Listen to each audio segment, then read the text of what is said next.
दिवाली के बाद से ही दिल्ली की आबोहवा बेहद खराब हो गई है। दिल्ली में AQI लेवल 350 के पार हो गया है। वहीं कुछ इलाकों में ये आंकड़ा 400 के पार भी पहुंच गया है। और तमाम इंतजामों के बावजूद हवा की सेहत में सुधार नहीं हुआ है। लगातार बढ़ते प्रदूषण ने लोगों को घरों में कैद करने के लिए मजबूर कर दिया है और हालात ऐसे हो गए हैं कि जो लोग घरों से बाहर निकल भी रहे हैं वो भी मास्क के साथ निकल रहे हैं। धुंध और धुएं के गुबार की वजह से दिल्ली दिन में रात जैसी लग रही है। पूरे दिन राजधानी दिल्ली में धुंध छाई रहती है और इस बीच पंजाब और हरियाणा में पराली जलाने के मामलों में कमी बिल्कुल नहीं आ रही। पंजाब में अब तक 5000 से ज्यादा पराली जलाने के मामले सामने आ चुके हैं। वहीं हरियाणा में भी किसान खुलेआम पराली जला रहे हैं।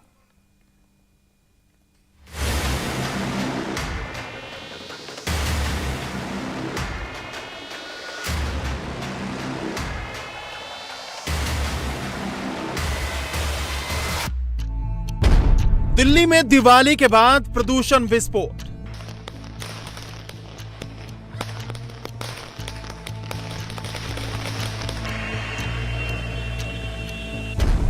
पटाखों के धुएं से घुटा दिल्ली का दम।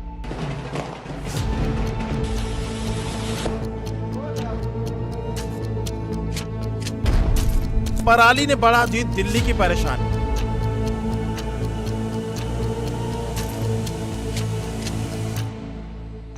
ये दिल्ली के अलग अलग इलाकों की तस्वीरें हैं, लेकिन समस्या सब में एक है। दिल्ली के आबो हवा में प्रदूषण का ऐसा विस्फोट हुआ है कि राजधानी का आसमान धुआं धुआं हो गया है। पटाखों और पराली का ऐसा धुआं छाया कि दिल्ली का दम घुटने लगा, लोगों की सांस फूलने लगी है। दिल्ली NCR के लिए दिवाली के आसपास यानी अक्टूबर-नवंबर में हवा का जहरीला होना कोई नई घटना नहीं है। हर साल दिवाली के मौके पर दिल्ली गंभीर प्रदूषण संकट का सामना करती है। सर्दियों की शुरुआत के साथ ही दिल्ली NCR में पटाखों और पराली के जलने की वजह से वायु प्रदूषण बढ़ जाता है, जिसका नतीजा ये होता है कि यहाँ लोगों का सांस लेना दूभर हो जाता है। दिल्ली में इस वक्त एयर क्वालिटी इंडेक्स का मीटर पूरी तरह से लाल है।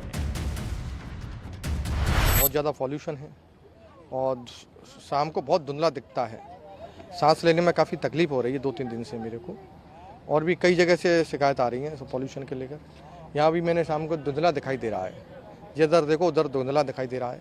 हाँ, आप जो बता रहे हैं, पोल्यूशन सारी जगह बढ़ रही है और वो बढ़ रही है बिकॉज ऑफ जो पॉपुलेशन बढ़ी हुई है। एंड इससे क्या हो रहा है, पोल्यूशन लेवल सबको दिख रहा है, फील हो रहा है। राजधानी दिल्ली के अलग अलग इलाकों की बात करें तो हालात बेहद खराब हैं। इतने खराब कि इस साल जनवरी के बाद अभी दिल्ली का पॉल्यूशन लेवल सबसे ज्यादा खराब है। आनंद विहार में AQI लेवल 382 है, वहीं शाहदरा में AQI लेवल 444 के पार पहुंच गया है। कुछ ऐसा ही हाल वजीरपुर का भी है, जहां AQI लेवल 462 हो गया है। बात जहांगीरपुरी की करें तो यहाँ हालात सबसे ज्यादा खराब है। यहाँ AQI लेवल 486 पहुंच गया है। वहीं रोहिणी में AQI लेवल 378 बना हुआ है। बवाना में AQI लेवल 441 पर पहुंच गया है, जो बेहद खराब है। मुंडका में ये लेवल 414 के पार पहुंच गया है। पंजाबी बाग का भी बुरा हाल है। यहाँ AQI लेवल 470 के साथ रेड सिग्नल दिखा रहा है। दिल्ली में बढ़ते प्रदूषण का आखिर खलनायक कौन है, ये भी जानना जरूरी है, क्योंकि हर साल दावे तमाम होते हैं लेकिन प्रदूषण कम नहीं होता। इसकी आज हम आपको हकीकत भी बताएंगे, दिखाएंगे कि आखिर दिलवालों की दिल्ली की सांसें कौन थामने में लगा हुआ है। दिल्ली में पराली से फैलने वाले प्रदूषण से निपटने के लिए केजरीवाल सरकार ने जो एक्शन प्लान बनाया है, उसका खुलासा एक RTI के तहत हुआ। दिल्ली सरकार ने साल 2021-22 में बायो डिकम्पोजर पर 3,04,055 रुपए खर्च किए।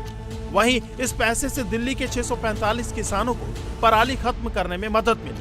वहीं सरकार ने इस दौरान विज्ञापन पर 7,47,26,088 रुपए खर्च कर दिए, यानी समस्या पर महज 3 लाख और प्रचार पर 7 करोड़ रुपए खर्च कर दिए। इस खुलासे से आसानी से समझा जा सकता है कि आखिर दिल्ली की केजरीवाल सरकार पराली के सही से निस्तारण पर कितनी गंभीर है। वहीं एक्सपर्ट्स की माने तो दिल्ली में आने वाले दिनों में और भी प्रदूषण बढ़ेगा। अब हम देख रहे हैं पंजाब और हरियाणा में पराली जलने की संख्या बढ़ती जा रही है। तो दिवाली के दिन तक हमारा प्रदूषण कम था, क्योंकि दिवाली इस बार 24 अक्टूबर को हुई है, तो पराली जलने की सीज़न शुरू हुई थी। और अगले 2-3 दिन में जो आंकड़े आए हैं उससे बहुत क्लियरली नज़र आ रहा है कि पंजाब और हरियाणा में पराली बहुत तेज़ी से जलाई जा रही है। वो एक बहुत महत्वपूर्ण कारण है प्रदूषण का। और दूसरा कारण ये है कि दिल्ली का जो वातावरण है वो उसमें स्थिरता आ गई है, स्टेबिलिटी आ गई है, जिसके कारण कि पोल्यूशन डिस्पर्स नहीं हो रहा है। तो एक तो बाहर से प्रदूषण आ रहा है पराली जलाने के कारण, और दूसरा दिल्ली के अंदर का जो प्रदूषण है वो वहीं पे ठहर गया है, वो डिस्पर्स नहीं हो पा रहा है। तो जो आज जो सिवियर डे रिकॉर्ड किया गया है, सीज़न का पहला सिवियर डे है एयर क्वालिटी इंडेक्स को लेके, वो सरप्राइजिंग नहीं है। अभी से लेके हम नवंबर एंड तक प्रदूषण को बढ़ते हुए ही देखेंगे, कम नहीं देखेंगे।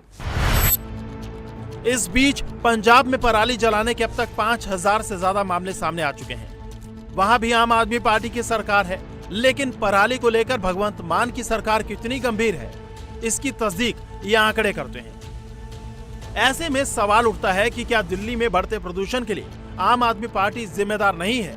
फिर चाहे वो दिल्ली हो या पंजाब, दोनों ही राज्यों में आपकी सरकार है।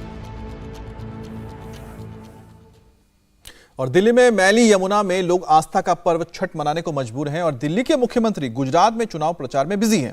केजरीवाल को अभी पूर्वांचलियों की परेशानी से कोई भी फर्क नहीं पड़ रहा है, क्योंकि अभी दिल्ली में चुनाव नहीं है, इसलिए वो इन दिनों गुजरात में ज्यादा टाइम दे रहे हैं। गुजरात के लोगों को दिल्ली वाले सपने दिखा रहे हैं। सवाल ये है कि केजरीवाल जो सपने दिखाते हैं उसे सच भी कर पाते हैं? अब गुजरात मॉडल का क्या है और दिल्ली का मॉडल क्या है, किसका मॉडल सही है, कौन नेता सच बोलता है और कौन झूठ बोलता है, ये सब बातें इस रिपोर्ट में हैं।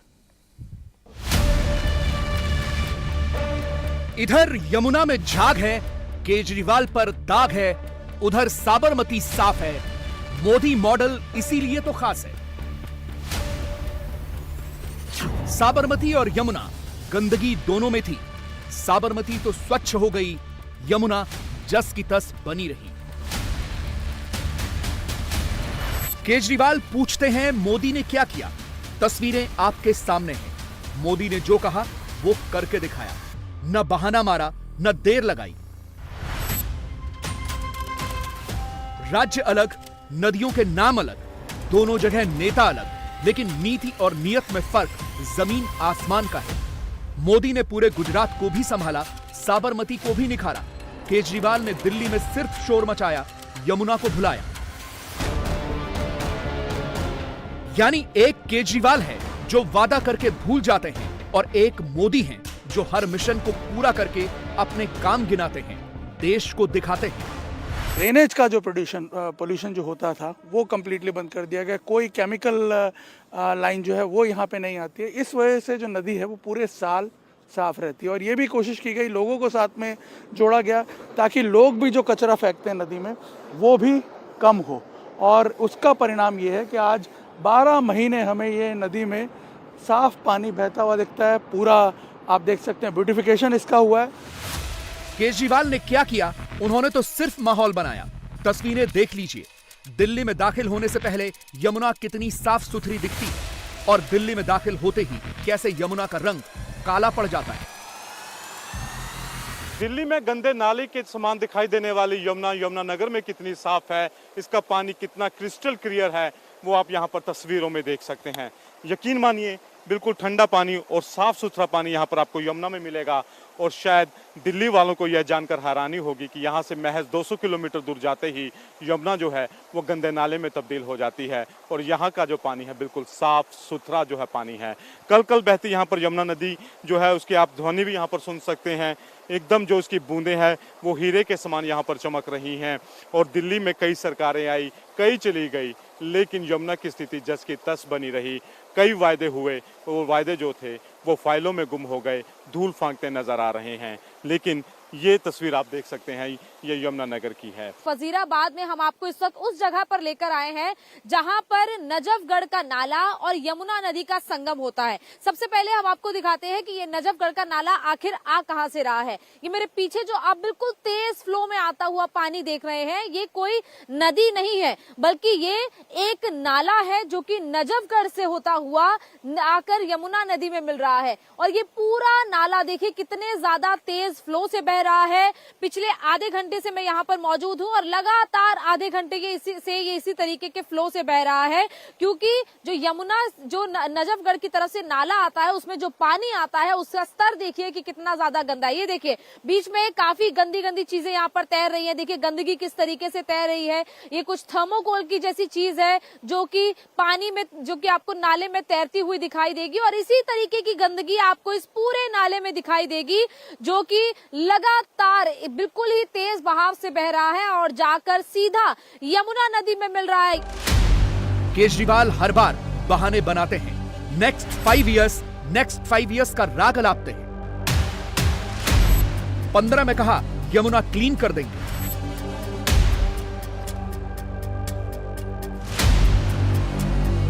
16 में कहा यमुना की सफाई वाला प्लान रेडी है। 18 में कहा थोड़ा टाइम जरूर लगेगा। उसी साल साउथ कोरिया का राउंड लगाया, यमुना को साफ करने वाला एक नया सपना दिखाया। 19 में मोदी को थैंक यू कहा, अपने काम से पल्ला झाड़ा। 21 में फिर वही 15 वाला वादा दोहराया। रिजल्ट कब तक आएगा ये नहीं बताया। दिल्ली वासी क्यों सभी देशवासी चाहते हैं कि दिल्ली से गुजरते वक्त यमुना साफ रहनी चाहिए, यमुना साफ होनी चाहिए। 2 दिन में तो ठीक नहीं हो सकता। तो मैंने इस वाले चुनाव में, जब दिल्ली का चुनाव लड़ा था, मैंने प्रॉमिस किया था दिल्ली वालों को कि अगले चुनाव तक मैं यमुना को साफ कर दूंगा। और अगले चुनाव के पहले मैं भी यमुना में डुबकी लगाऊंगा और आप सब लोगों को यमुना के साफ पानी में डुबकी लगवाऊंगा। कभी कूड़े के पहाड़ के नाम पर, कभी नोट वाली सियासत के नाम पर, कभी गुजरातियों को सुनहरे सपने दिखाकर केजरीवाल बातें तो बड़ी बड़ी करते हैं। ये कर दिया वो कर दिया का ढोल तो पीटते हैं, बस अपना काम नहीं दिखाते। हां, दिल्ली के बेस्ट एजुकेशन सिस्टम वाले स्पॉन्सर्ड आर्टिकल के बाद टाइम की वेबसाइट पर छपे दिल्ली सरकार की वाहवाही वाले लेख खूब फैलाते हैं। गुजरात पहुंचते ही ऐतिहासिक क्रांति वाला नारा घुमाते हैं। एक मौका केजरीवाल को का नारा सुनाते हैं। कुछ गजब ही हो रहा है पूरे गुजरात के अंदर। हो रहा है कि नहीं हो रहा है? गजब की हवा चल रही है चारों तरफ। जहां जा रहे हैं झाड़ू चल रही है, जहां जा रहे हैं झाड़ू चल रही है। ऊपर वाला अपनी झाड़ू चला रहा है, आसमान में बैठ के ऊपर वाला झाड़ू चला रहा है गुजरात के ऊपर। केजरीवाल मोदी के गढ़ में झाड़ू चलाने वाले डायलॉग तो सुना रहे हैं, लेकिन दिल्ली में यमुना को साफ नहीं कर पा रहे। हां, 8 साल से यमुना को साफ कर दूंगा वाला तराना जरूर सुना रहे हैं। छठ पूजा से ठीक पहले यमुना में केमिकल छिड़कवा रहे हैं, शॉर्टकट अपना रहे हैं ताकि दिल्ली में प्रदूषित यमुना से लोगों का ध्यान भटक जाए और गुजरात चुनाव भी आराम से निकल जाए। आपको तस्वीरें दिखाते पहले इस घाट की। दरअसल आप ये देखें कि ये दिल्ली में बह रही यमुना नदी की तस्वीर है जो पूरी तरीके से इस वक्त पॉल्यूटेड है। जो कर्मचारी हैं दिल्ली सरकार के, वो लगातार यमुना में केमिकल का छिड़काव कर रहे हैं ताकि किसी भी तरीके से जो यमुना की सतह पर झाग बना हुआ है उसको जो है खत्म किया जा सके। आप देखें कि यहाँ पर लगातार बोट के जरिए इन झाग को खत्म किया जा रहा है ताकि किसी भी तरीके से ये झाग ना दिखाई दे। इंडिया टीवी हर वक्त हर जगह डाउनलोड करने के लिए सर्च करें India TV news Google play store या ऐप स्टोर पर।